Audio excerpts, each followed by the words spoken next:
Good morning, all of you. So, today we will learn our new topic, that is rules of debit and credit. And in today's class, we will learn about systems of accounting, then classification of accounts, rules for debit and credit. So, we start our topic with the double entry system. So, double entry system of accounting is a system of accounting under which both debit and credit aspects of accounting are recorded, and our transaction has two aspects, debit and credit. And at the time of recording our transaction, one aspect is recorded on the debit side and other aspect is recorded on the credit side. So as per this concept, all the transactions, they're having two aspects, debit and credit. So entries are also debited and credited as per the rules. So this double entry system, it is an outcome of dual aspect concept, where every transaction is having a twofold effect. They're having two or more effect. One effect is debited and another effect is credited. So here also a transaction has two aspects, and the aspects, they are debited and credited. And because the transactions have two aspects and we are debiting and crediting with the same amount, so that's why on any day all the debits is equal to all the credits. And this system, it recognizes and records both the aspects of transaction. So that's why it is more scientific and a complete system of accounting.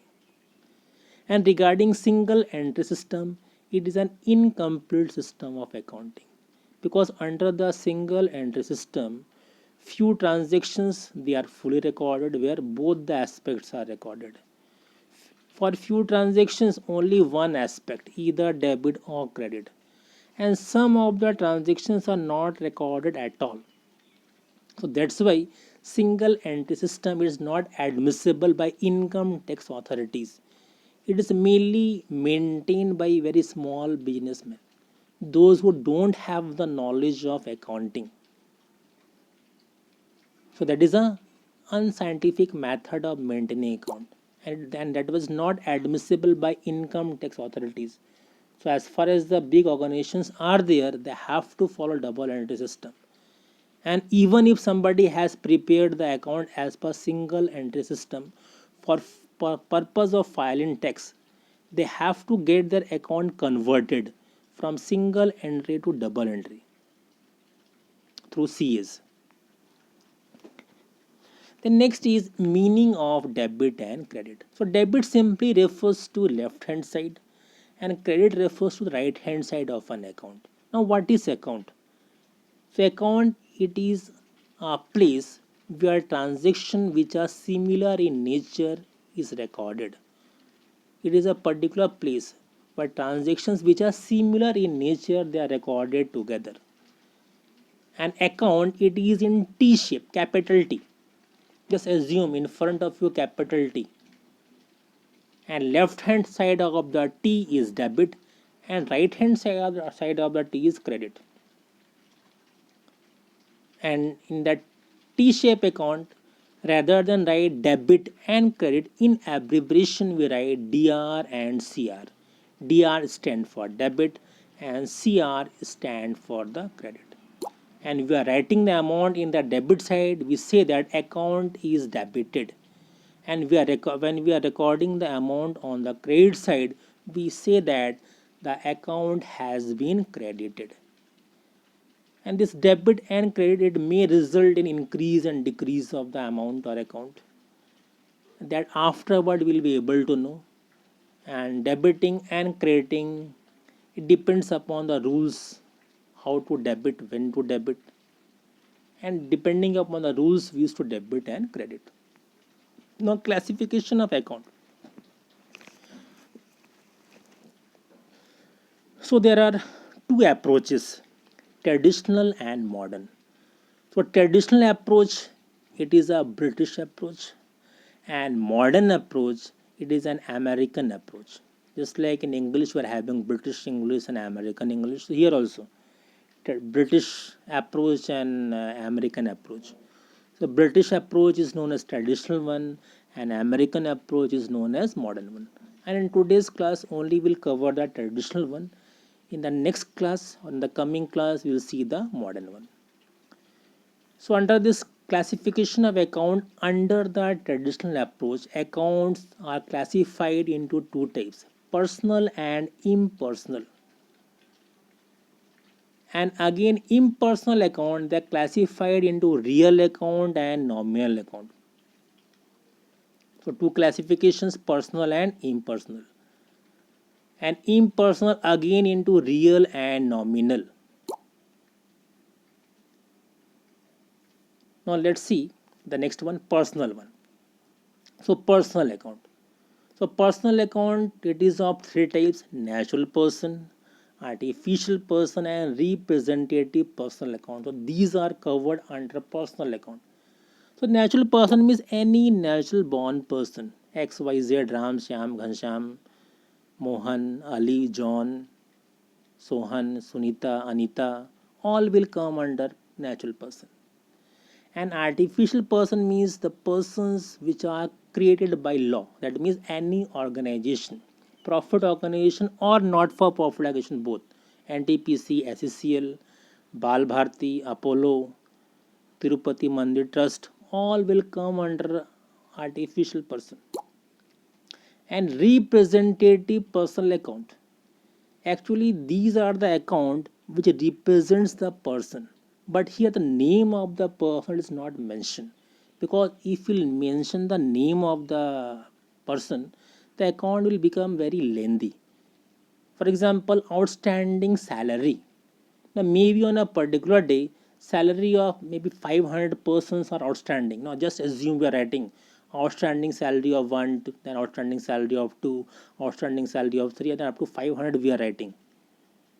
So what we are doing here, we are not mentioning the name. All outstanding salary, it will be clubbed and it will be mentioned or recorded in a single account rather than mentioning all the names.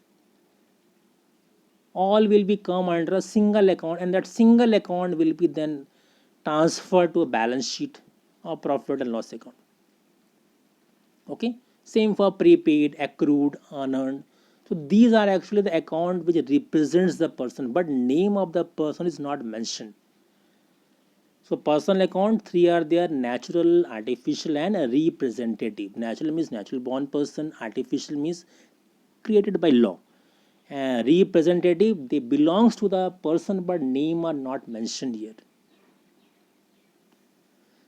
Then under traditional second we are having the impersonal account.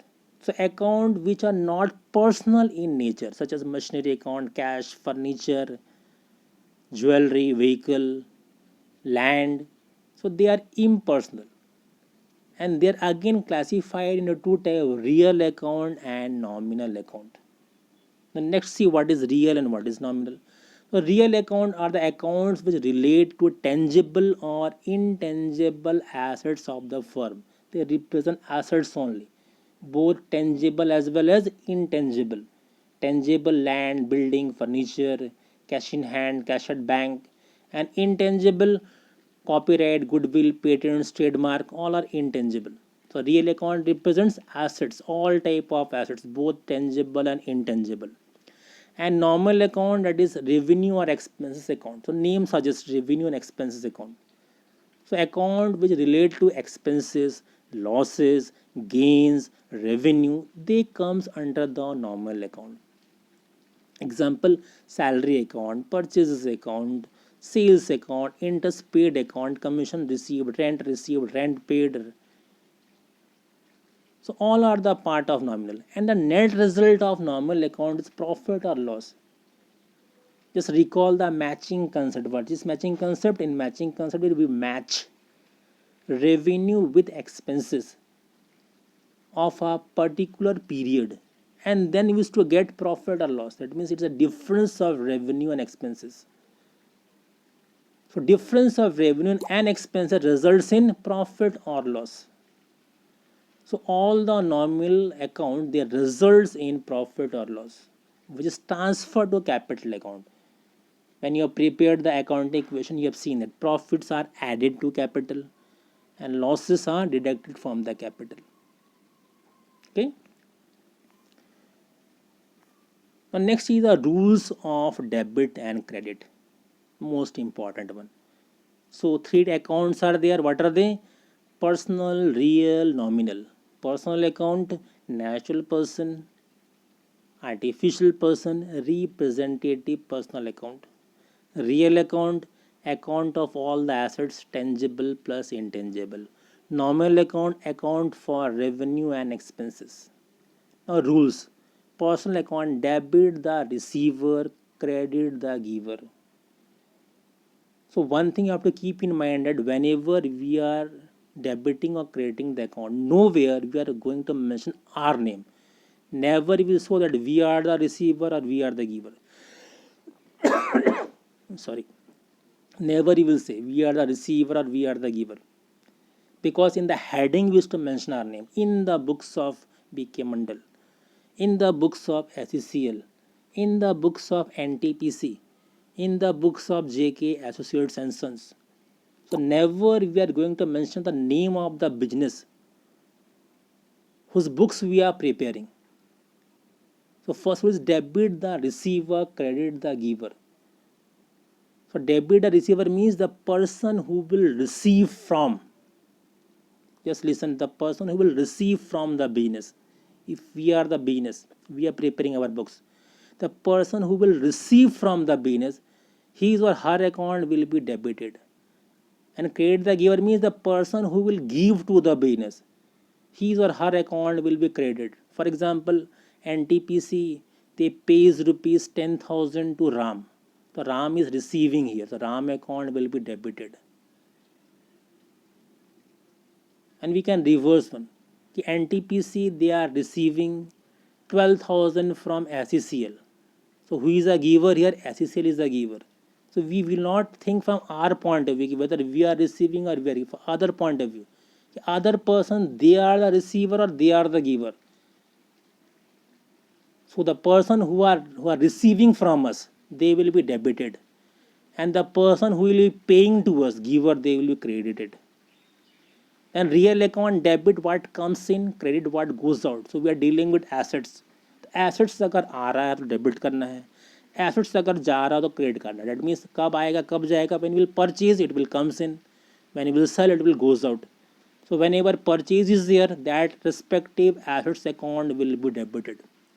And whenever assets are sold, that respective assets account will be credited. And last is nominal account, very simple one. All expenses and losses will be debited. Rent paid, salary paid, interest paid, so they will be debited. And all incomes and gains, just reverse. Rent received, commission received, salary received, interest received, they are the income and gains, so they will be credited. We'll credit those accounts. Okay. So personal account rule is debit the receiver, credit the giver. Real account debit what comes in, credit what goes out. Normal account debit all the expenses and credit all the incomes and gains. So for timing you memorize, because when you will solve the accounting problems here, we will solve with the modern approach. हम लोग American approach से ये solve करेंगे. Traditional one just memorize for your knowledge, but when you will apply practically, we will use the not this traditional one or old one, modern one, American will be using that thing. Thank you.